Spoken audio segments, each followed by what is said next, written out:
El coche de Diego se detuvo frente al caserón familiar en Sevilla. Yo, Alba, respiré hondo.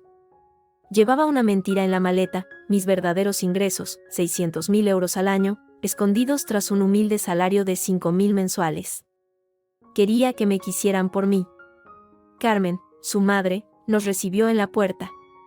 Sus ojos me escudriñaron sin piedad.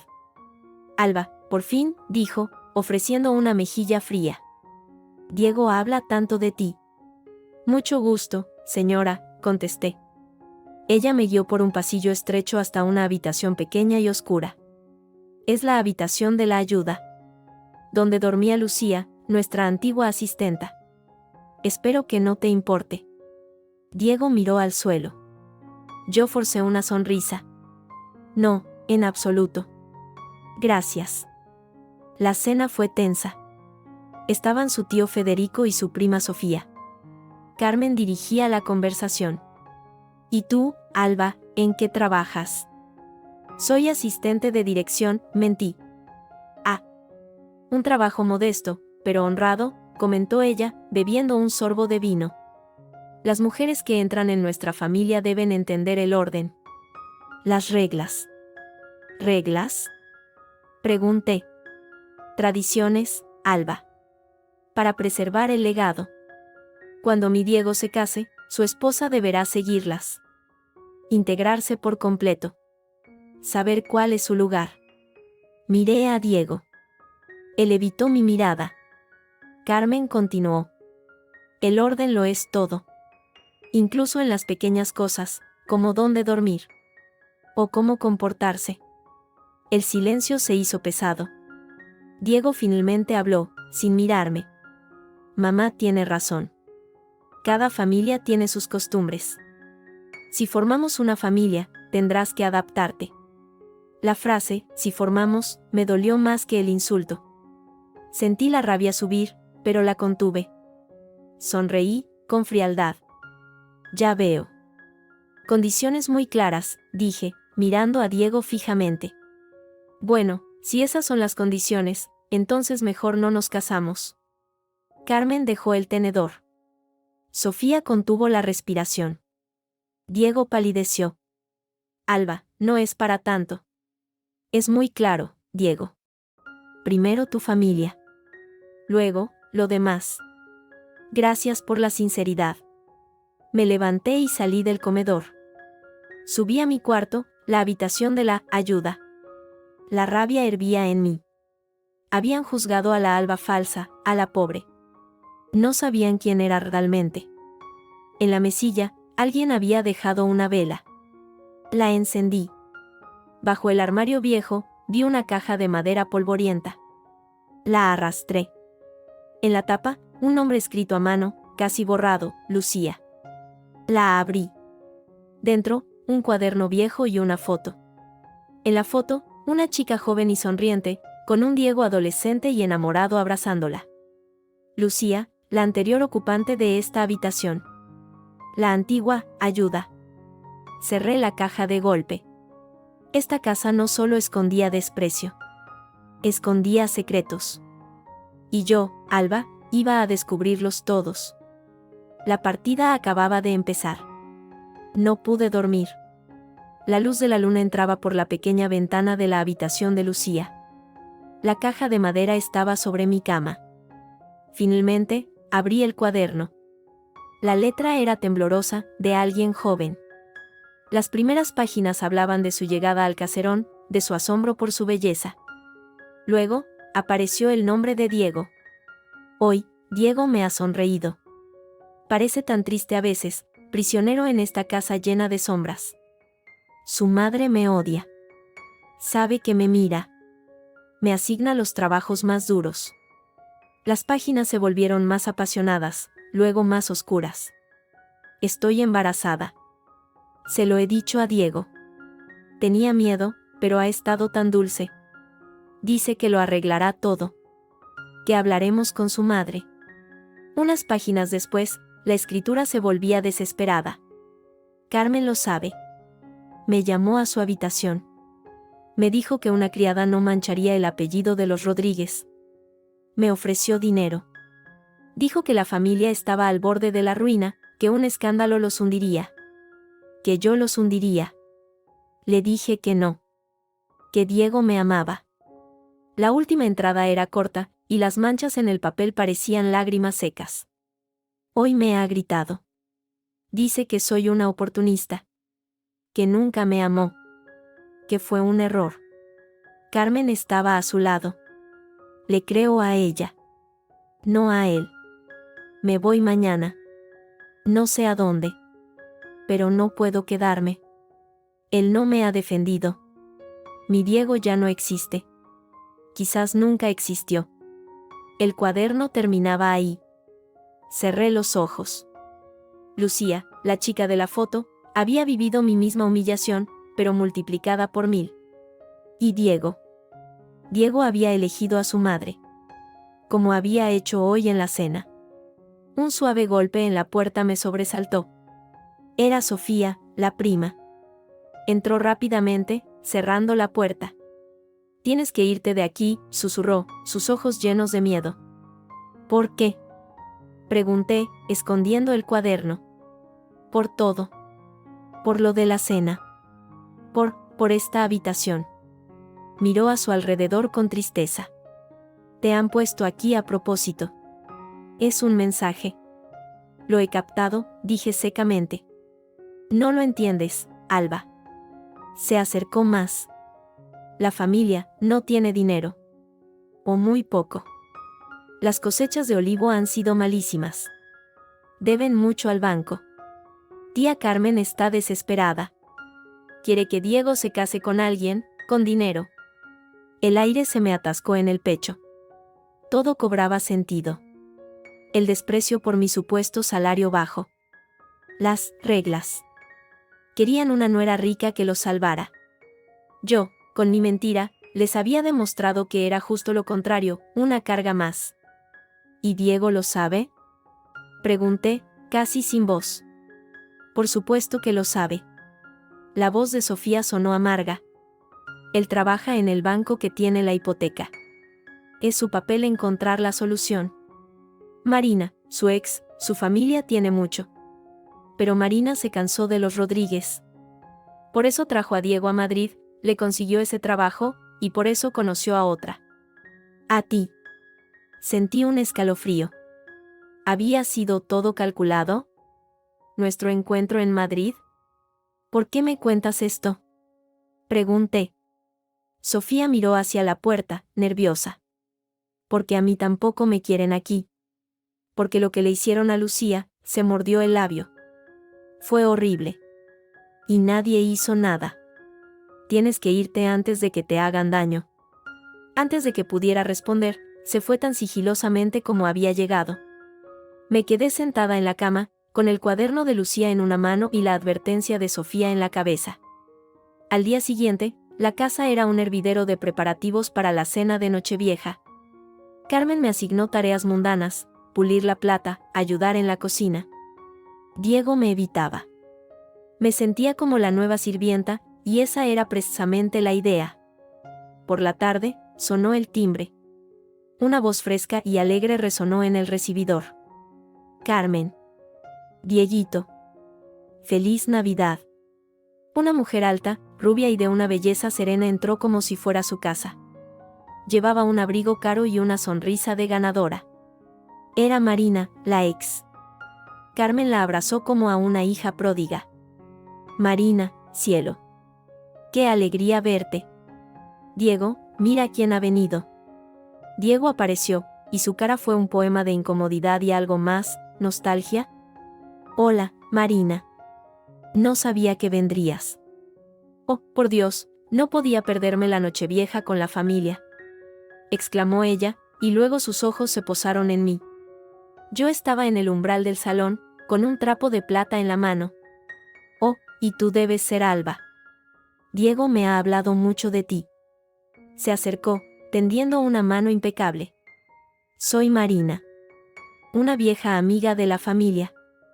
Su apretón de manos fue firme, su sonrisa, perfecta. Pero sus ojos, de un azul gélido, me escudriñaron de arriba abajo, catalogando mi ropa sencilla, mi falta de joyas. No vio a la mujer de 60.000 euros al año. Vio a la asistente de dirección. Un placer, dije, con la misma falsa dulzura. Carmen me ha dicho que estás alojada aquí. Qué amable por parte de la familia. Su tono era condescendiente. Bueno, no te entretengo más. Seguro que tienes mucho que hacer. Se dio la vuelta y enlazó el brazo de Diego. Dieguito, tienes que contarme todo. ¿Sigues en ese banquillo de Madrid? Carmen me lanzó una mirada de triunfo antes de seguirlos. El mensaje era claro: esta es la clase de mujer que debería estar aquí. No tú. Esa noche, durante la cena, Marina ocupó mi asiento de la noche anterior, junto a Diego. Carmen reía con sus historias. Yo estaba al otro extremo de la mesa, cerca de Sofía, que no levantaba la vista del plato. Y mi padre finalmente vendió el proyecto en Marbella, contaba Marina. Una ganga, con lo que está subiendo el suelo allí. Diego, deberías asesorarle. Tu madre dice que eres un crack con las finanzas. No es para tanto, murmuró Diego, pero se le veía halagado. Claro que lo eres, hijo. Intervino Carmen. Si Marina dice que su padre necesita ayuda, es un honor. Nuestra familia siempre ha estado para apoyar a los suyos. Su mirada rozó la mía, cargada de significado. Los de verdad. Marina me sonrió desde el otro lado de la mesa. ¿Y tú, Alba, cómo llevas la Navidad tan lejos de tu familia? ¿Son de Madrid también? Sí, respondí, escueta. Qué bien. Las tradiciones familiares son tan importantes, ¿verdad, Carmen? Aunque a veces cuesta adaptarse a las nuevas costumbres. La conversación continuó, un duelo elegante donde yo era el blanco pasivo. Hasta que Marina, de pronto, puso su mano sobre el brazo de Diego con familiaridad. ¿Te acuerdas, Diego, de aquella noche vieja que escapamos a Cádiz? Qué joven era. Y qué valiente, huyendo de las tradiciones aburridas. Soltó una risa cristalina, y Diego enrojeció ligeramente, con una sonrisa nostálgica. Fue en ese momento cuando lo vi. El anillo. En la mano derecha de Marina, un anillo de oro con un pequeño diamante. Idéntico a uno que Diego llevaba cuando empezamos a salir, y que dijo haber perdido en el metro. El mundo se enfocó. El ruido de la cena se desvaneció. Solo veía ese anillo brillando bajo la luz de la lámpara, y la sonrisa de Diego, que ya no era de incomodidad, sino de recuerdo compartido. No era solo la ex rica y perfecta. Era algo más. Ella estaba aquí, en su territorio, reclamando su pasado. Y Diego no la rechazaba. Carmen observaba la escena con una satisfacción profunda. Sofía, a mi lado, susurró casi imperceptiblemente. Él sigue queriéndola.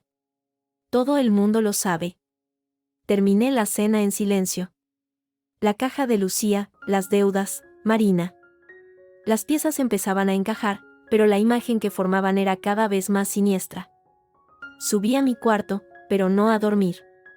Saqué mi teléfono móvil, el caro e internacional que había escondido, y escribí un mensaje a mi abogado, Pablo, en Madrid. Pablo, necesito información. Familia Rodríguez, Olivares en la provincia de Sevilla. Estado financiero, deudas, embargos. Todo lo que encuentres. Discreción total. Apagué el teléfono justo cuando oía pasos subiendo la escalera. Eran de 2 personas. Y se detuvieron justo al otro lado de mi puerta. Eran las voces bajas de Diego y Carmen. No puedes seguir así, madre. Es humillante, murmuró Diego. ¿La humillación es ponerla en su lugar? La voz de Carmen era un susurro cortante. Mira a Marina. Esa es la mujer que necesitas. No está nadie. Tienes que deshacerte de ella, Diego. Con delicadeza, pero deshacerte. ¿Y cómo? La voz de Diego sonaba débil, sin convicción. Déjamelo a mí. Ya tengo una idea. Mañana vendrá Juan, el gerente del banco. Le haremos ver su lugar de una vez por todas. Verá la diferencia entre lo que es y lo que debería estar aquí. Se irá por su propio pie. Hubo un silencio. Luego, los pasos se alejaron. Me quedé inmóvil en la oscuridad, el corazón latiéndome con fuerza. Juan, el gerente del banco.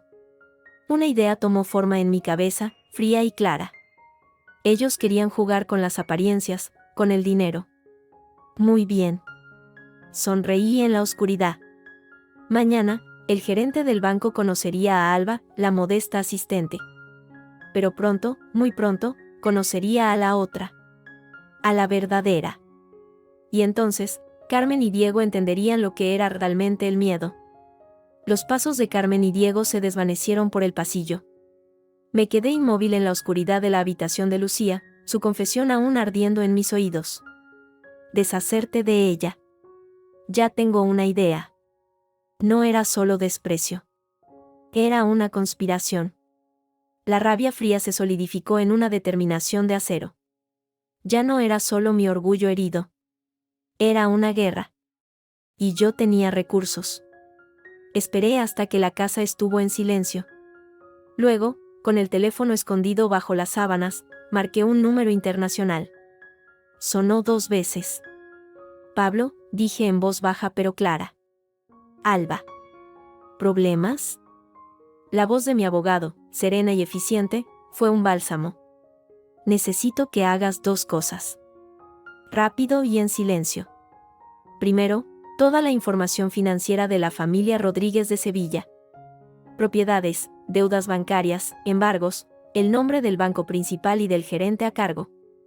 Segundo, quiero que explores la compra de un activo. Olivares en la zona. Busca uno específicamente vinculado a ellos, probablemente hipotecado. Pablo no hizo preguntas innecesarias. Entendido. Tendré un primer informe en 24 horas. ¿Perfil de compra? ¿A través de testaferros o fondos opacos? Fondos opacos. Nada que me vincule directamente. Por ahora. Considerar lo hecho. ¿Necesitas algo más? ¿Estás segura? Miré la puerta de mi cuarto, ese símbolo de mi humillación. Nunca he estado más segura. Graba esta llamada. Podría necesitar un registro de intenciones. Queda grabado. Cuídate, Alba. Colgué. El plan empezaba a tomar forma. Ellos esperaban a una mujer débil, asustada. Les daría exactamente eso. Por la mañana, bajé con una sonrisa dócil y ofrecí ayudar en el desayuno. Carmen me miró con sorpresa, luego con satisfacción. Qué bueno ver que entiendes cómo ayudar a la familia, Alba, dijo, sirviendo el café. Quiero aprender, Carmen, dije, bajando la mirada. Diego, tiene razón. Debo adaptarme. Diego, sentado a la mesa, pareció aliviado. Me tomó la mano. No será para siempre, cariño. Ya verás. Sonreí, dulcemente. Claro que no, pensé. La visita de Juan, el gerente del banco, estaba programada para el almuerzo. Carmen se vistió con sus mejores galas y ordenó una comida exquisita. Yo me puse un vestido sencillo, casi austero. Juan era un hombre de unos 50 años, con traje impecable y una sonrisa profesional que no llegaba a los ojos. Las presentaciones fueron breves.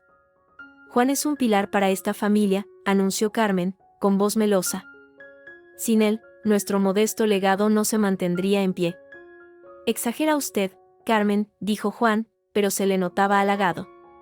Solo hago mi trabajo. Durante la comida, Carmen dirigió la conversación con maestría hacia el valor de la estabilidad y la importancia de las alianzas sólidas. Por ejemplo, mi Diego, dijo, poniéndole una mano en el hombro. Trabaja duro en Madrid. Ahorra. Tiene futuro. No como algunos, que viven al día sin pensar en el mañana. Su mirada rozó la mía. La planificación es clave, asintió Juan, mirándome con curiosidad. ¿Y usted, Alba, en qué sector trabaja? Asistente de dirección, repetí mi mentira, con voz suave. Es un trabajo estable, pero sin grandes ambiciones, supongo. Aprendo mucho de Carmen sobre prioridades familiares. Carmen sonrió, victoriosa. Creía que su mensaje había calado. Juan asintió cortésmente, pero en sus ojos vi un destello de evaluación, como si midiera mi verdadero peso económico. Él conocía las cuentas de los Rodríguez. Sabía de su desesperación. Mi actuación de mujer sin recursos encajaba perfectamente en su narrativa. Diego necesitaba hacer un mejor matrimonio. Desde luego, en tiempos inciertos, la prudencia es una virtud, comentó Juan, en un tono que sonaba a sentencia. La conversación derivó hacia los olivares. Juan mencionó, casi de pasada, las dificultades del sector y los vencimientos complicados de algunos créditos. Carmen palideció ligeramente, pero mantuvo la sonrisa. Con el buen hacer y la ayuda de amigos como tú, Juan, todo se supera. Fue entonces cuando sonó mi teléfono, el personal. Disculpándome, me levanté y me alejé hacia el patio. Era Pablo. Su voz era rápida. Tengo la información. Es peor de lo que pensabas. La finca principal, el molino de la abuela, tiene una hipoteca monumental con el Banco del Sur. El gerente a cargo es Juan Antonio Márquez. Vencen en 90 días. No pueden pagar. También deben a proveedores. Están técnicamente en quiebra, solo los mantiene una línea de crédito personal de Juan, al parecer, por una vieja amistad con el difunto señor Rodríguez. Miré hacia el interior, donde Carmen reía forzadamente de un chiste de Juan. ¿Y el activo más valioso aparte de la casa? La misma finca. Son 200 hectáreas de olivar centenario. El banco la subastará si no pagan. El valor de mercado es de unos 2 millones, pero con la deuda y la urgencia, saldrá mucho más barata. Podríamos mover a un fondo asociado para pujar. Sería discreto. Hazlo, dije sin vacilar. Prepara todo. Y Pablo, averigua todo lo que pueda sobre Juan Antonio Márquez. Vida personal, deudas, aficiones. ¿Pretendes sobornarle? No. Pretendo entender que le ata a Carmen. La información es poder. Cuando colgué, sentí una presencia. Era Diego, en la puerta del patio. ¿Todo bien, cariño? Parecía seria. Una llamada del trabajo, mentí, acercándome y poniendo una mano en su mejilla. Nada importante. Solo estaba pensando en lo que dijo tu madre. En la familia. Tienes razón. Debo esforzarme más. Su expresión se suavizó. Me alegra que lo veas así. Mamá solo quiere lo mejor para nosotros. Lo sé, susurré, acercando mi rostro al suyo. Y ahora lo quiero yo también. Para nosotros. Le di un beso suave. Él respondió, aliviado, creyendo haber ganado. Cuando abrió los ojos, los míos estaban cerrados, ocultando el cálculo frío que hervía en ellos. La partida seguía. Y yo acababa de mover mi primera ficha. La fiesta familiar era en el patio. Linternas de papel, el olor a azahar y a jamón, el sonido de las sevillanas de fondo. Carmen había invitado a medio pueblo. Era su escenario. Y yo, su blanco. Me había vestido con simpleza, un vestido floreado y sencillo. Marina, en cambio, brillaba con un traje de lunares caro, peinada para la ocasión. Era la reina no declarada de la velada. Carmen no dejaba de presentarla a sus amistades más ricas. Mi sobrina Marina, casi de la familia, decía, pasando un brazo por los hombros de Diego, que estaba a su lado. Sabe lo que es el valor de la tradición. Hasta baila sevillanas como una reina. Aplausos. Marina sonreía, modesta y triunfante. Luego, la mirada de Carmen se posó en mí, que ayudaba a Sofía a servir bebidas. Alba, cariño. No trabajes tanto, únete a la fiesta, llamó, con voz dulce como el veneno. Aunque quizá esto sea muy distinto a lo que estás acostumbrada en Madrid. ¿Verdad, Diego? Allá las fiestas serán más modernas. Algunas risitas corteses. Diego se encogió de hombros, incómodo. Son distintas, madre. Nada más. Claro. Continuó Carmen, dirigiéndose a sus invitados. Cada uno en su lugar. Aunque a veces, para integrarse de verdad, hay que demostrar amor por lo nuestro. Por ejemplo, por el baile. Alba, ¿Tú qué eres tan madrileña? ¿Sabes bailar algo de por aquí? ¿O solo esos bailes, de discoteca? El patio se quedó en silencio expectante. Era la trampa, clara y humillante. Esperaba que dijera que no, que confirmara mi condición de forastera pobre y sin cultura. Sofía, a mi lado, susurró, no lo hagas. Pero vi la sonrisa de Carmen. Vi la mirada compasiva de Marina. Vi a Diego, mirando al suelo. Y algo se rompió dentro de mí. No la rabia, sino una calma fría y perfecta. Pues la verdad, Carmen, dije, con voz clara que se oyó en todo el patio, en Madrid se aprecia de todo.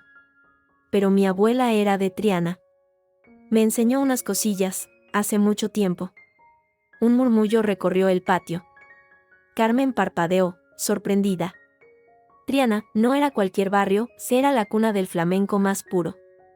¿De verdad?, preguntó, recelosa. Bueno, no hace falta que. ¡Qué oportunidad! La interrumpí, avanzando hacia el centro del patio, donde había un pequeño espacio despejado. Si a los presentes no les importa, me encantaría brindar por la familia que también me ha acogido. No esperé respuesta. Miré al guitarrista, un hombre mayor que tocaba de fondo. Nuestras miradas se encontraron. Asintió, casi imperceptiblemente. Conocía ese tipo de mirada, la de quien tiene algo que demostrar. Maestro, dije. ¿Un poco de solea? Su expresión cambió. La solea no era un baile festivo. Era hondo, grave, lleno de quejío. Un reto. Rasgueó las primeras notas, lentas, cargadas de duende. Cerré los ojos un instante. No pensé en los pasos. Pensé en la habitación de la sirvienta. En el cuaderno de Lucía. En la voz de Carmen diciendo, deshazte de ella. En la mirada de Diego traicionándome. Y dejé que todo eso subiera por mis venas, hasta los dedos de los pies, hasta el hueco del estómago. Golpeé el tacón en el suelo de piedra. Tac, un sonido seco que cortó el murmullo. Otro. Y empecé a moverme. No era el baile alegre de las sevillanas. Era algo más antiguo, más fiero. Mis brazos se serpentearon, mis manos dibujaron historias de dolor y rabia en el aire. La guitarra lloraba, y mi cuerpo le respondía.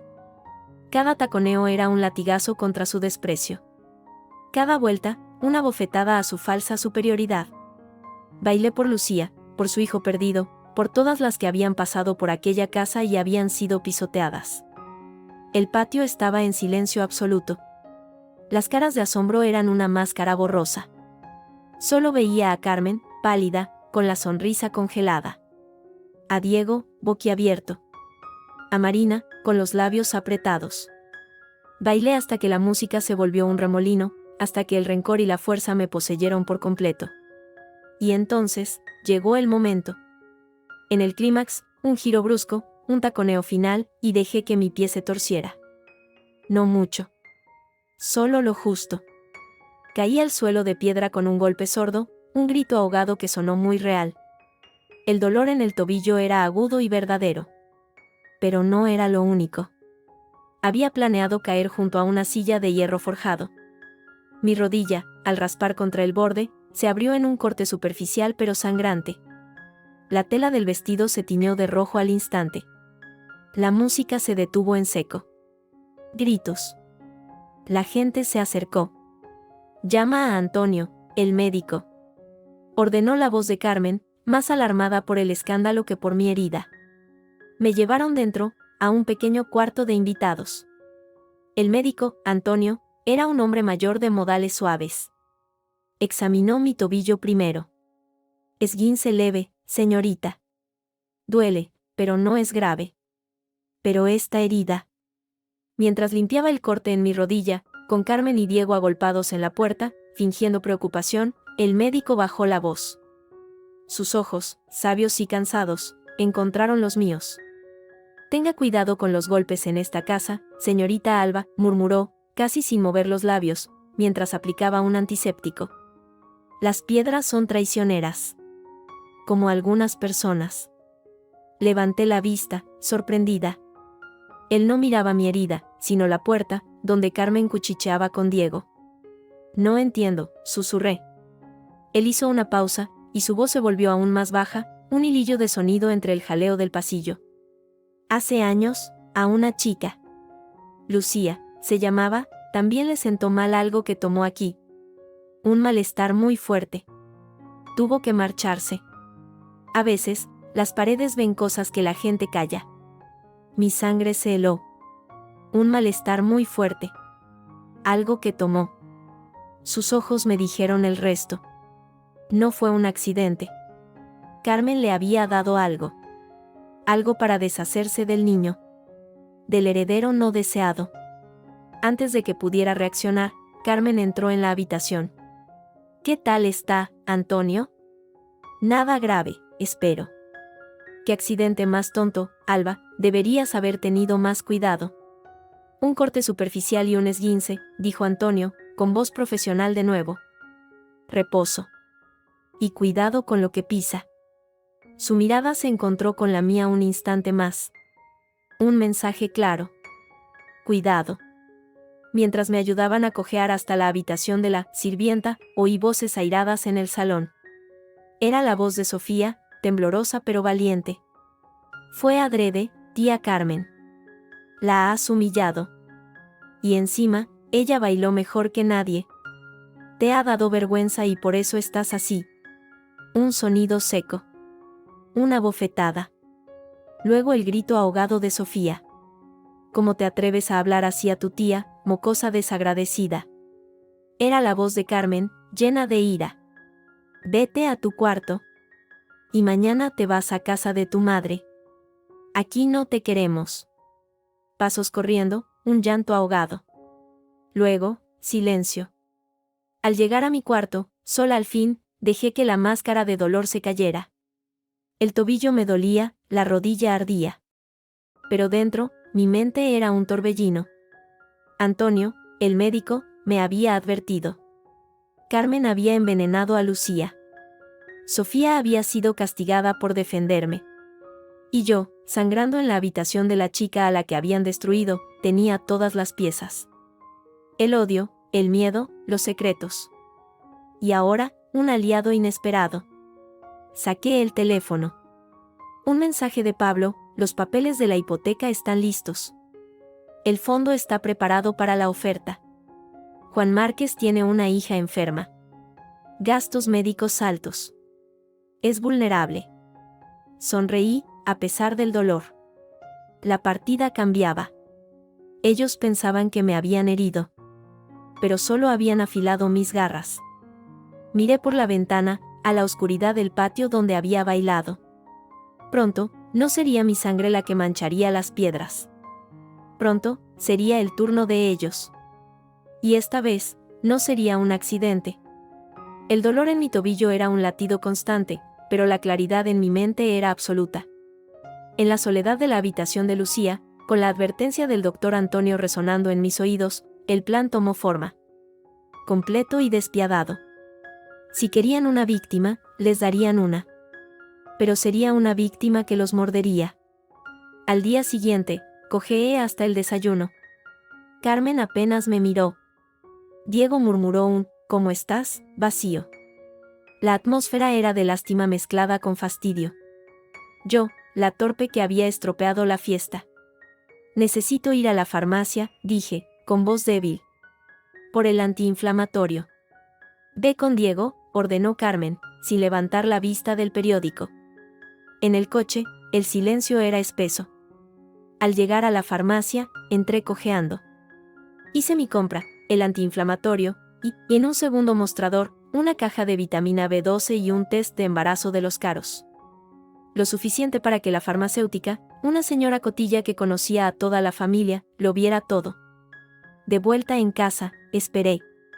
La noticia viaja rápido en un pueblo.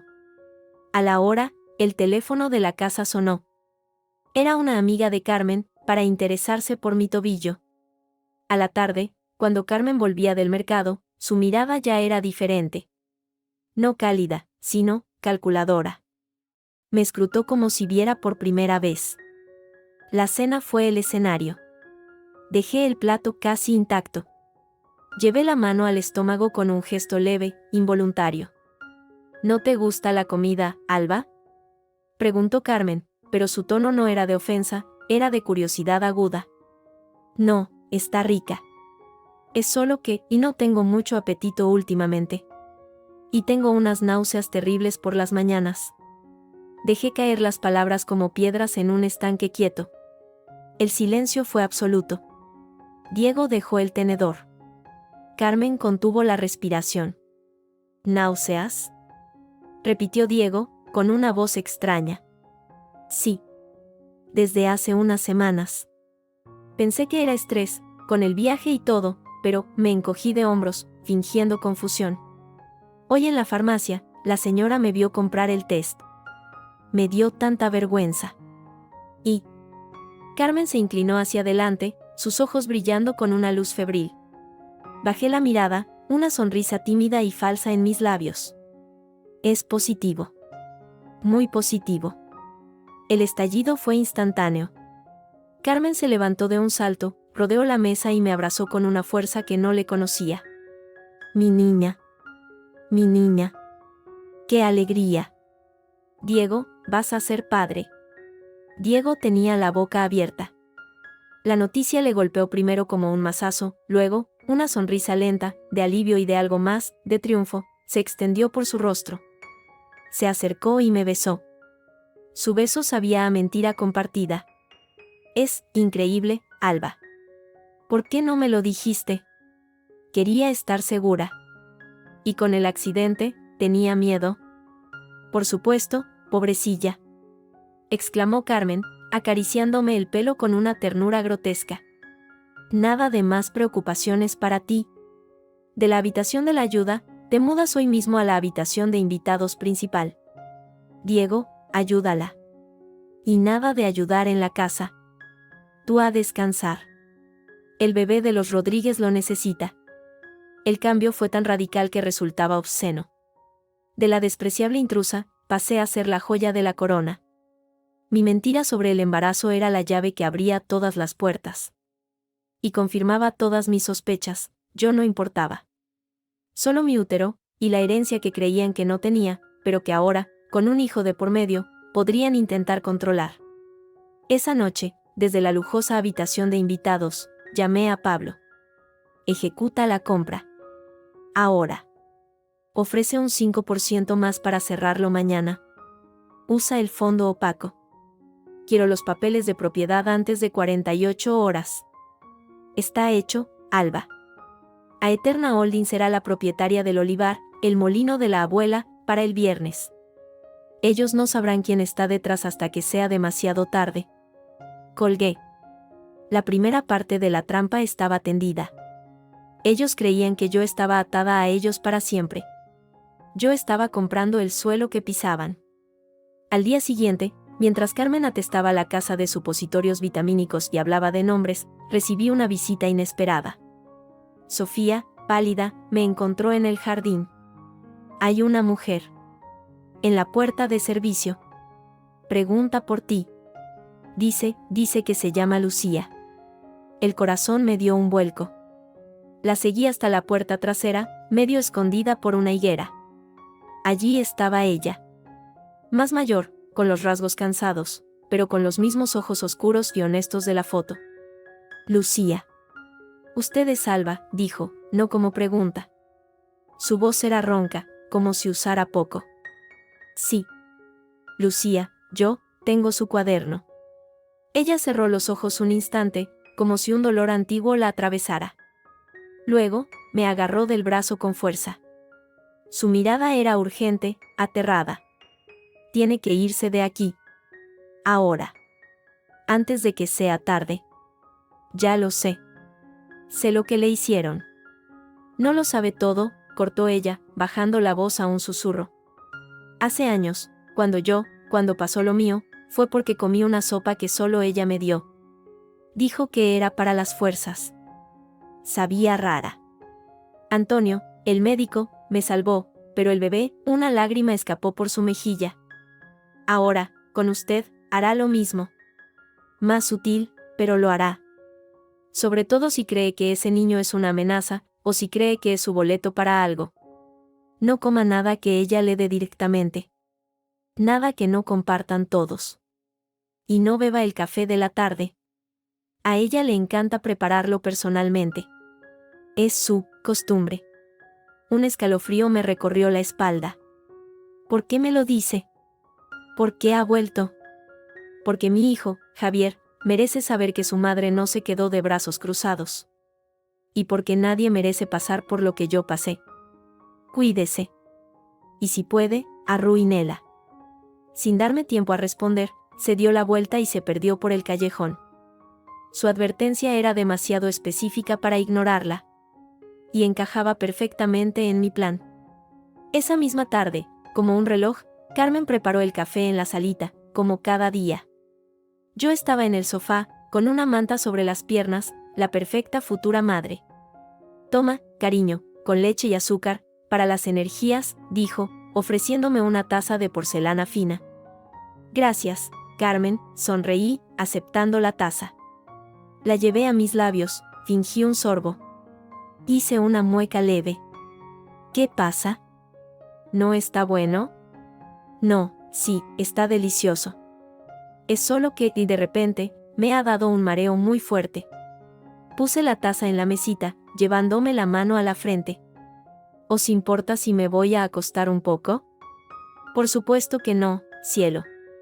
Carmen pareció genuinamente preocupada, pero sus ojos se posaron, apenas un instante, en la taza casi llena. Un destello de frustración. En mi habitación, esperé. Mi móvil vibró. Pablo, compra completada. Es suya. Los documentos de deuda están en camino a usted. Sonreí en la oscuridad. Tenía su tierra. Ahora, era el momento de la segunda parte de la trampa. A la hora de la cena, me presenté pálida, inestable. Me senté, pero a los pocos minutos, solté un grito ahogado, agarrándome el bajo vientre. Dejé caer al suelo la copa de agua, que se hizo añicos. Alba. Gritó Diego, saltando. Me duele. Aquí, un dolor horrible. Gemí, dejándome caer de la silla al suelo, con cuidado, pero con teatro convincente. Unos toques de carmín oculto en la entrepierna de mi ropa interior, aplicado antes de bajar, hicieron el resto. Cuando me levantaron, un pequeño y llamativo manchón rojo asomaba en mi falda. El caos fue absoluto. Gritos, carreras. Carmen, lívida, llamando a Antonio. Diego, llevándome en brazos arriba, con el rostro desencajado. En la cama, gimí y lloré, llamando a mi bebé. La actuación de mi vida. El doctor Antonio llegó, me examinó con su mirada sabia. Nuestros ojos se encontraron. Él entendió. En voz alta, dijo las palabras esperadas: amenaza de aborto. Pérdida probable. Reposo absoluto. Cuando se fueron todos, quedé a solas con Diego. Él estaba sentado en una silla, al lado de la cama, la cabeza entre las manos. Al principio, pensé que estaba destrozado. Luego, levantó la vista. Y no había dolor en sus ojos. Había frustración. Cálculo. Y una frialdad que me heló la sangre. Todo ese dinero, murmuró, más para sí que para mí. Todo ese plan, al carajo. Justo cuando más lo necesitábamos. No dijo, nuestro bebé. No dijo, qué pena. Dijo, todo ese plan. Y su mirada, al posarse en mí, ya no era la de un futuro padre, ni siquiera la de un novio. Era la de un hombre que mira un activo que acaba de devaluarse drásticamente. Lo siento, Diego, sollocé, volviéndome de lado. Sí. Descansa, dijo, y se levantó. Sus pasos al salir de la habitación fueron rápidos, decididos. Iba a informar a su madre. A recalcular. La puerta se cerró. Yo me sequé las lágrimas falsas. El dolor era real, pero no el físico. El dolor de ver confirmada, de la forma más cruda, que para él solo fui un peón en su juego de supervivencia. La pérdida del bebé imaginario me había liberado de la última ilusión. Afuera, oía sus voces bajas y urgentes en el pasillo. El plan de Carmen había funcionado a la perfección, aunque no como ella esperaba. y mi doble trampa estaba completa. Ellos creían haberme neutralizado, haberme quitado mi valor. Y yo, tumbada en la cama, tenía la escritura de su ruina en mi poder y la prueba definitiva de su naturaleza en el corazón helado de Diego. Ahora, solo quedaba fingir la derrota total, para dar el golpe final. El frío de la habitación de Lucía era nada comparado con el hielo que Diego dejó en mi alma. Su partida, tras mi pérdida, fue rápida y silenciosa. Como quitándose un estorbo. Carmen ni siquiera vino a verme. Mandó a una vecina con un caldo. El mensaje era claro, mi utilidad había terminado. La farsa del dolor debía continuar. Me dejé llevar por las lágrimas, por el llanto silencioso que oían a través de la puerta. Pero dentro, la tristeza se había transmutado en algo duro y afilado, un propósito. Al tercer día, cuando la vecina vino con la comida, me encontró acurrucada en un rincón, mirando fijamente la pared, susurrando cosas sin sentido. Hice un trabajo convincente. Tanto, que asustada, fue a buscar a Carmen. Carmen entró con la boca apretada, mirándome con repugnancia. No podemos tener una perturbada aquí, le dijo a la vecina, sin molestarse en bajar la voz. Esto es una casa decente. Diego ya está destrozado. No necesita más dramas. Fingí un temblor incontrolable. Gemí, agarrando la manta. El bebé, siento al bebé, no se fue, todavía está. Carmen palideció. No de compasión, sino de miedo. Miedo al escándalo, a la loca que habla de fantasmas en su casa perfecta. Esto es intolerable, bufó. Antonio. Llamen al doctor Antonio. Que se la lleve a su clínica. Que la calmen. Rápido. Esa era mi salida.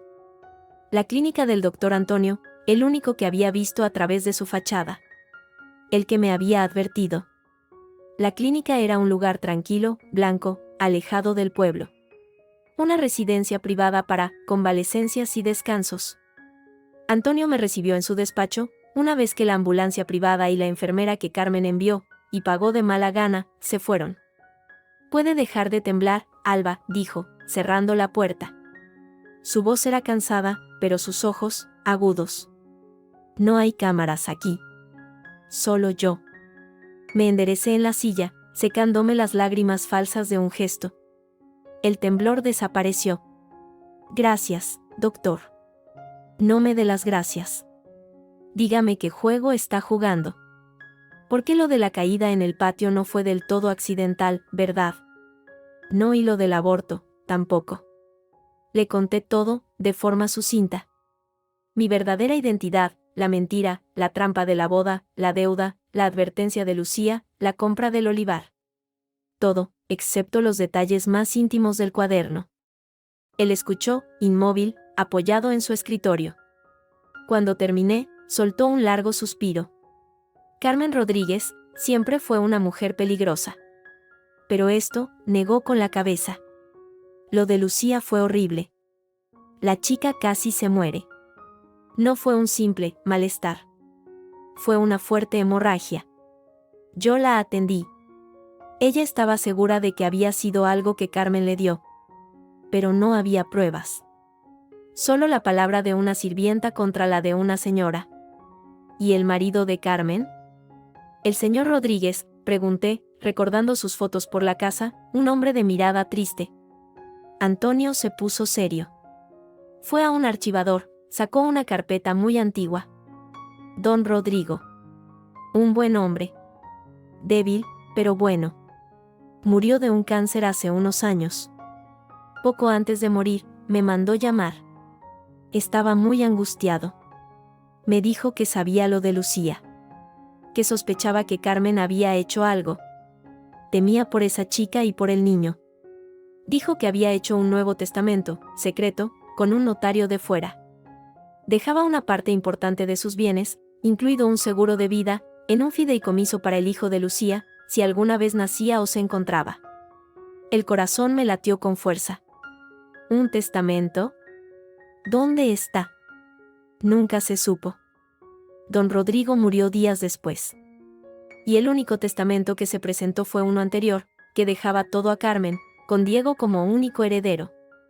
Carmen dijo que su marido, en sus últimos días, no estaba en sus cabales. El notario que lo redactó, un amigo de la familia, corroboró la historia. El otro testamento nunca apareció. Carmen lo destruyó, dije, convencida. Es lo más probable. Y con él, cualquier esperanza para ese niño.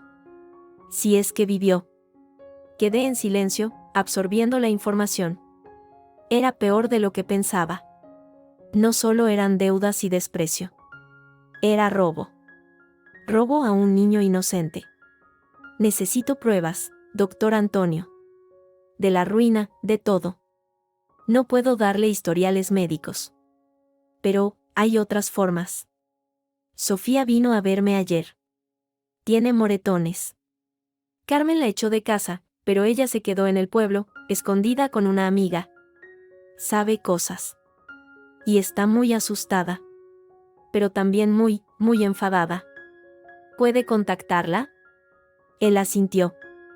Ella quiere hablar con usted. Dice que tiene algo para usted. Esperé en una habitación privada, con vista a un jardín. Sofía llegó una hora después, con capucha y mirando a todos lados. Parecía mayor, con ojeras profundas. En sus manos traía una carpeta mañoseada. Toma, dijo, deslizándola sobre la mesa. Lo copié todo anoche, del escritorio de la tía Carmen. Ella estaba en el pueblo, gestionando otro préstamo. Es inútil. Ya nadie les presta. Abrí la carpeta. Eran estados de cuenta bancarios, cartas de requerimiento notarial, avisos de embargo. Las cifras eran catastróficas. La hipoteca sobre la finca, impagable. Deudas con proveedores, con Hacienda. Incluso recibos de joyería y de la Academia de Marina, pagados con tarjetas a nombre de Diego. Estaban en la ruina total. Solo la fachada se mantenía en pie. ¿Por qué haces esto, Sofía? Pregunté, conmovida a pesar de mí. Ella levantó la barbilla, con una chispa de la valentía que mostró en el patio. Porque lo que le hicieron a Lucía fue una maldad. Porque lo que te hacen a ti es una maldad. Y porque cuando todo se hunda, que se va a hundir, quiero poder mirarme al espejo. Yo no quiero nada de esto. Solo quiero irme de aquí. Te ayudaré, dije, y lo di en serio. Esa noche, ya en mi habitación de la clínica, recibí otra visita inesperada. Una enfermera me dio un número de teléfono. El señor Márquez. Dice que es urgente. Juan, el gerente del banco. Lo llamé desde el teléfono seguro de Antonio. Señorita Alba, su voz sonaba tensa, diferente a la del almuerzo. Sé quién es usted. O, más bien, ¿qué es usted? Me quedé en silencio, valorando. He hecho mis averiguaciones, tras su accidente. Su nombre tiene peso en ciertos círculos de Madrid. Usted no es una simple asistente. Hizo una pausa. Carmen me usó. Para intimidarla, para que viera su lugar. Yo no sabía hasta qué punto. No sabía lo de la habitación, lo de la chica. ¿Lo de Lucía? Pregunté, fríamente. Un silencio cargado. Sí. Hace años, Carmen pidió un préstamo personal grande, urgente. Para un tratamiento médico privado. Pero el nombre en la clínica al que se destinó el dinero, era el de una residencia de madres solteras. Yo miré para otro lado. Éramos amigos. Su marido estaba muriendo. Fue un error. Ahora lo entendía. El vínculo de Juan con ellos no era solo profesional. Era de culpa. Había ayudado a Carmen a encubrir algo. Quizás a pagar para que Lucía desapareciera. ¿Por qué me dice esto ahora? Pregunté. Porque ellos no pueden pagar. El plazo vence en 60 días. El banco ejecutará la hipoteca. Y he visto los movimientos. Un fondo de inversión con sede en Luxemburgo ha hecho una oferta en firme por la finca. Una oferta baja, pero en efectivo inmediato. Es usted, ¿verdad? ¿Y si lo fuera? Entonces, quiero hacer un trato. Yo puedo acelerar el proceso de ejecución. Asegurarme de que la oferta de su fondo sea la única viable, la más rápida. Puedo proporcionarle documentos internos que demuestran que Carmen conocía la ruina inminente cuando la presionaba para que se casara con Diego. Es fraude, en cierta manera. ¿A cambio de qué? Pregunté, sin inmutarme. A cambio de discreción. Sobre mi error pasado. Y de una recomendación. Mi hija está enferma. Necesita un tratamiento en el extranjero. Este trabajo no me dará para ello. Cuando esto estalle, yo seré el chivo expiatorio. Necesito un futuro. Allí estaba. No era un hombre malo, sino un hombre atrapado por la lealtad y el miedo. Y ahora, buscaba una salida. Traiga los documentos a la clínica de Antonio mañana, dije. Si todo es como dice, tendrá su recomendación. Y su discreción. Colgué. Miré por la ventana, a la noche andaluza. Tenía las pruebas de la ruina, en mis manos. Tenía el arma del testamento destruido, aunque fuera solo un testimonio. Tenía a un aliado dentro del banco. Y tenía la propiedad que lo sostenía, a punto de pasar a mis manos. La venganza ya no era solo un deseo. Era un plan meticuloso, listo para ejecutarse. Carmen y Diego creían que me habían aplastado, que me habían descartado. Pero no sabían que, desde la quietud de esta clínica, estaba a punto de tirar de la única cuerda que sostenía su mundo de mentiras. Y verlos caer. La sala de juntas del banco olía a madera encerada y a miedo. Carmen, Diego y su tío Federico ocupaban un lado de la larga mesa de caoba, pálidos como la cal de las paredes de Sevilla. Frente a ellos, el señor Márquez, con el rostro impasible de un funcionario, y otros dos hombres de traje oscuro, los representantes de los principales acreedores. Yo observaba desde un discreto sillón en un rincón, cerca de la puerta. Llevaba un traje pantalón de corte impecable y un dossier de piel bajo el brazo. Para ellos, era solo Alba, la novia fracasada, la chica sin dinero, quizá allí por morbo o por inercia. Carmen apenas me lanzó una mirada de desdén antes de centrarse en el banquero. Señor Márquez, empezó Carmen, con una voz que intentaba ser firme pero que se quebraba ligeramente. Les aseguro que es solo un retraso temporal. La cosecha del año que viene. La cosecha del año que viene está hipotecada, Carmen, la interrumpió uno de los acreedores, un hombre de gesto adusto. Igual que la del anterior. Y el que antes. Llevamos años de retrasos temporales. El Banco del Sur ha sido más que paciente. Juan, por favor, rogó Diego, dirigiéndose al gerente. Tú nos conoces. Mi padre. Tu padre era un hombre de palabra, cortó Juan Márquez, sin mirarlo a los ojos. Y su palabra se cumplió hasta el último día. Pero los negocios son negocios. La deuda es impagable. El plazo venció hace 15 días. No hay más prórrogas. ¿Y la oferta? Preguntó Federico, con voz ronca. Dijiste que había una oferta de compra para la finca. Márquez asintió, tocando unos papeles. La hay. Del Fondo de Inversión a Eterna Holdings, con sede en Luxemburgo. Ofrecen un precio por el paquete de deuda y la propiedad. Es un precio de oportunidad, dada la urgencia, pero es la única oferta en la mesa. Y es en efectivo inmediato. ¿Cuánto? Preguntó Carmen, con los nudillos blancos sobre la mesa. Márquez mencionó la cifra. Era insultantemente baja, apenas un tercio del valor real de la tierra. Un susurro de horror recorrió la familia Rodríguez. Es un robo. Estalló Diego, levantándose de un salto. Es el mercado, Diego, dijo Márquez con frialdad. Pueden aceptarla, o el banco ejecutará la hipoteca y la subastaremos. En subasta, con la mala prensa de sus deudas, probablemente saquen menos. ¿Y quién está detrás de ese fondo?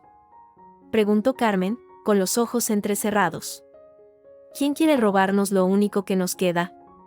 Fue entonces cuando me levanté. El crujido de la silla al apartarse sonó como un disparo en la habitación silenciosa. Todos giraron la cabeza. Caminé con calma hasta la cabecera de la mesa, frente a Márquez, y deposité mi dossier sobre la madera bruñida. Yo estoy detrás, Carmen, dije. Mi voz sonó clara, metálica, sin rastro de la chica tímida que dormía en la habitación de la sirvienta. Hubo un segundo de silencio absoluto, roto solo por la respiración entrecortada de Federico. Carmen parpadeó, como si no procesara las palabras. Diego me miró como a un fantasma. ¿Tú? ¿Qué dices, muchacha? Farfulló Carmen.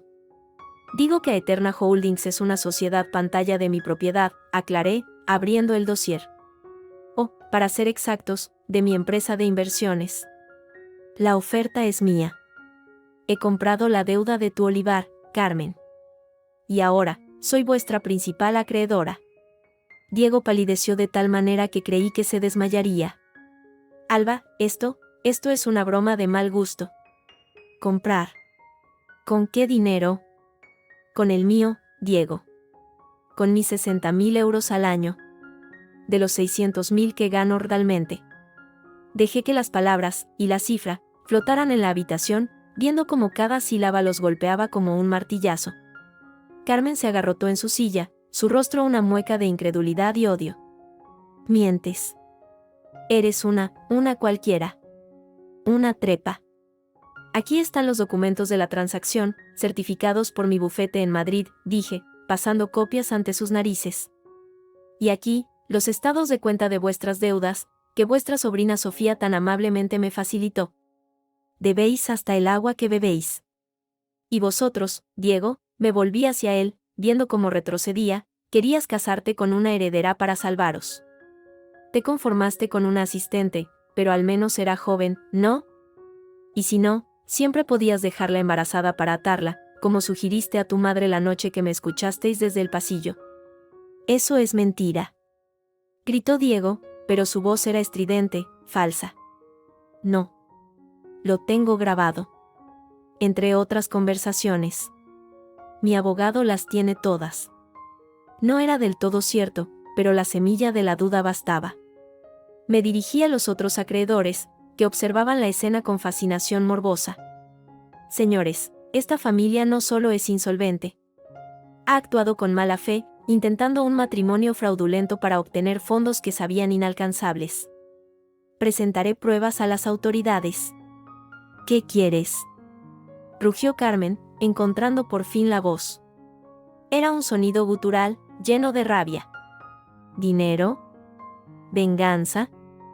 Quiero justicia, dije, y saqué otro documento del dossier. Justicia para Lucía Martín, a la que envenenaste para que abortara al hijo de tu hijo. Justicia para ese niño, al que despojaste de su herencia. Le arrojé el informe sobre la mesa. Era el informe de ADN, rápido y carísimo, que había encargado a través de contactos privados. Localizar a Lucía, ahora camarera en un pueblo de Huelva, y a su hijo de 5 años, había sido lo más fácil. Convencerla para que me diera una muestra, lo más duro. Pero el odio a Carmen había sido más fuerte que su miedo. Este es el informe de paternidad. Diego Rodríguez es el padre biológico de Javier, hijo de Lucía Martín. Según el testamento secreto de tu difunto marido, del que el doctor Antonio puede testificar, la mitad de su patrimonio, incluyendo el seguro de vida, iba a ese niño. Un testamento que tú destruiste. Carmen miró el papel, sus ojos saltando de las palabras a mí, a Diego, de nuevo al papel. Su respiración se volvió un jadeo áspero. Llevó una mano al pecho. Mentiras, todo mentiras, jadeó, pero su rostro se estaba poniendo ceniciento. No son mentiras, Carmen, dijo una voz desde la puerta. Sofía entró, pálida pero firme, seguida de Juan Márquez, que asintió con gravedad. Yo oí cómo hablabas de Lucía. Tío Antonio te oyó pedir ese dinero para solucionar su problema. Y el señor Márquez tiene el justificante del pago a la residencia donde la mandaste. Fue la puntilla. La verdad, expuesta ante todos, sin piedad. Carmen dio un grito ahogado, más de rabia que de dolor, y se desplomó sobre la mesa, la cara contra la madera. Su cuerpo se sacudió con convulsiones. ¡Madre!, gritó Diego, arrodillándose a su lado, pero su mirada estaba llena de pánico, no de dolor. No por ella, sino por su mundo que se desmoronaba. Llamen a una ambulancia. Ordenó uno de los acreedores, alarmado. El caos se apoderó de la sala. Mientras alguien llamaba al 112, yo me mantuve en mi sitio, observando. Diego, de rodillas junto a su madre inconsciente, alzó la mirada hacia mí. Sus ojos, llenos de lágrimas de rabia y desesperación, me encontraron. ¿Contenta?, escupió. ¿Esto es lo que querías? Destruirnos. Matarla. No he tenido que hacer nada, Diego, respondí, con una calma que resonó en el silencio súbito. Solo he quitado las mentiras que os sostenían. Vosotros solos os habéis destruido.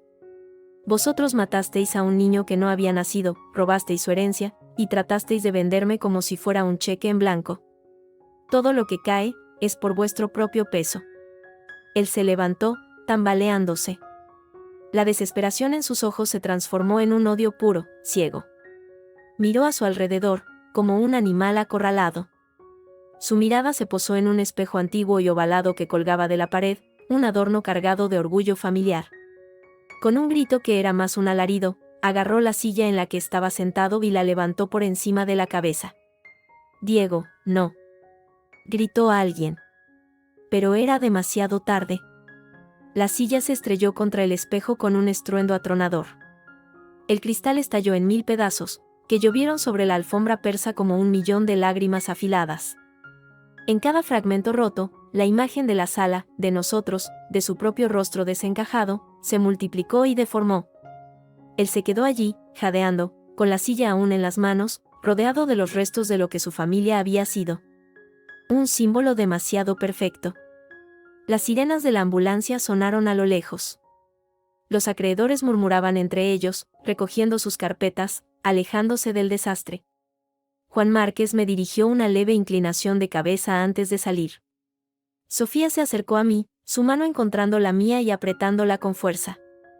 Yo recogí mi dossier, sin apartar la vista de Diego, que ahora sollozaba, hundido entre los cristales rotos, junto al cuerpo inerte de su madre.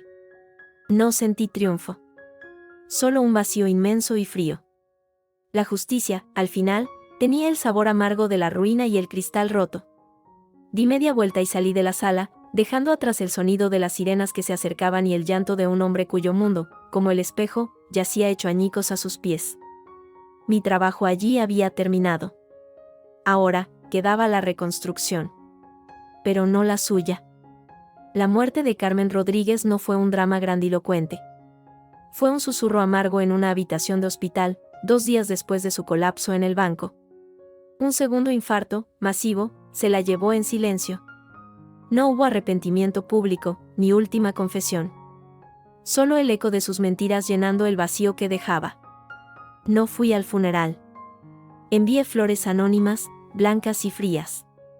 No por respeto, sino por clausura. Sofía sí fue. Después, me contó que Diego estuvo como una sombra, hablando con nadie, acosado por los pocos parientes que acudieron, más curiosos que dolientes. El escándalo ya era del dominio público. La prensa local había olfateado la ruina y el drama. La caída de los Rodríguez, titulaban. Deudas, un hijo secreto y un espejo roto. Diego perdió su trabajo en el Banco de Madrid. La reputación, en un pueblo como aquel, era una condena. Mi venganza estaba completa. Y era hueca. El piso de Madrid me sabía a ceniza. Había ganado, pero me sentía como los cristales rotos que Diego había esparcido, afilada, inútil, dispersa. Hasta que recordé por qué había empezado todo, no por mí, sino por la justicia. Por Lucía. Por su hijo. Un mes después, en el despacho de Pablo en Madrid, firmé los papeles finales. La finca, el molino de la abuela, era oficialmente mía, a través del fondo opaco. Inmediatamente, volví a transferirla, junto con una suma sustancial de dinero, a un fideicomiso bancario blindado. El beneficiario, Javier Martín, hijo de Lucía. Los administradores, un bufete de abogados de mi entera confianza y el propio doctor Antonio, que aceptó conmovido. El capital generaría una renta para su educación y bienestar hasta su mayoría de edad, y luego sería suyo. La tierra, su herencia legítima, aunque tardía. También firmé otro documento, preparado por Pablo, la renuncia formal y notarial a cualquier posible reclamación de paternidad o derechos familiares por parte de Diego Rodríguez sobre el niño. Lo envié por burofax a su nueva dirección, una modesta pensión en Sevilla. Era la línea final. Una tarde, Sofía vino a verme a Madrid. Había conseguido un trabajo en una galería de arte, lejos de Andalucía. Le entregué un sobre. No es un regalo. Es una inversión, dije, antes de que pudiera protestar. En tu talento. Para que estudies esa carrera de gestión cultural que querías. A cambio, quiero que supervises, desde la distancia, que el fideicomiso de Javier se administre bien. Serás mis ojos y los de su madre. Sofía lloró. Luego, me abrazó. Ha sido la única familia de verdad que he tenido en años. Juan Márquez también vino. Su ayuda había sido crucial para acelerar la caída. Cumplí mi palabra, mi empresa le extendió una carta de recomendación excepcional para un puesto en la sede de un banco europeo en Bruselas, con un salario que permitiría el tratamiento de su hija. La noche antes de su partida, me invitó a cenar. No todo fue por el trabajo, Alba, confesó, cuando llegó el café. Su mirada era sincera, cansada. Lo que hiciste, fue valiente. Y justo. He admirado tu fuerza. Más de lo que debería. Juan, empecé.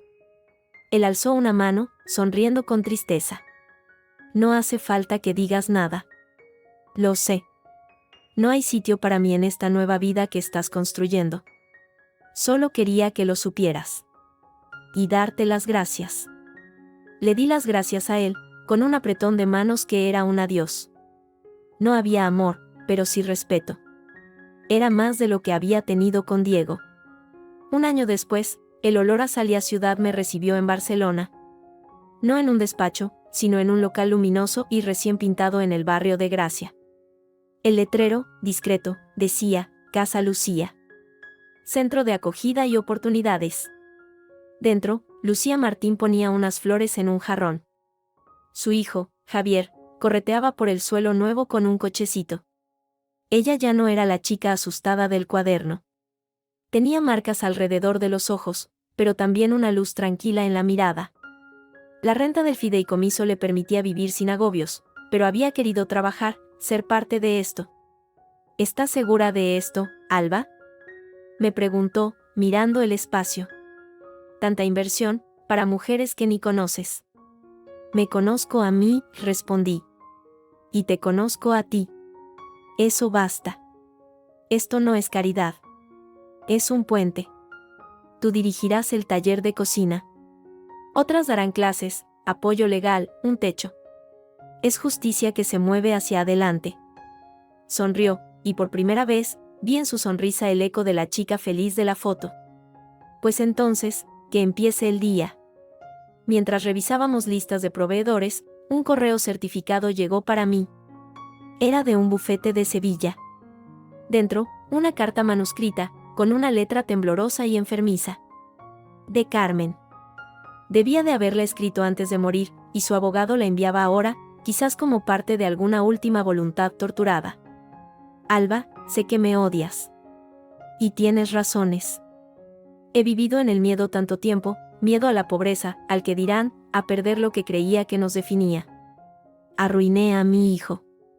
Hice daño a una niña inocente.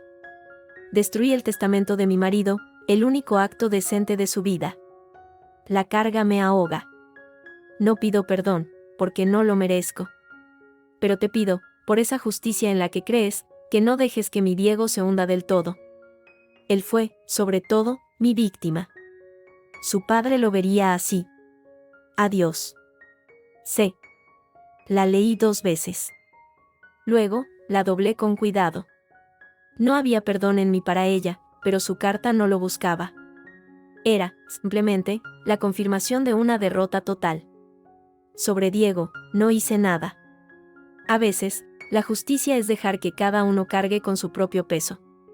Supe, a través de Sofía, que había vendido las últimas joyas de la familia y se había marchado a trabajar a unas obras en Almería. Era su camino. No el mío. Al anochecer, salí a la terraza del centro. Barcelona se encendía a mis pies, un mar de luces y posibilidades. Lucía se acercó, poniéndome una taza de té en las manos.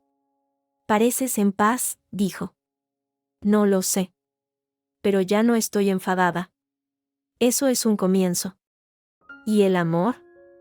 Preguntó, con suavidad. Sonreí, mirando el horizonte. Este lugar. Este propósito. Vosotras. Es un buen amor.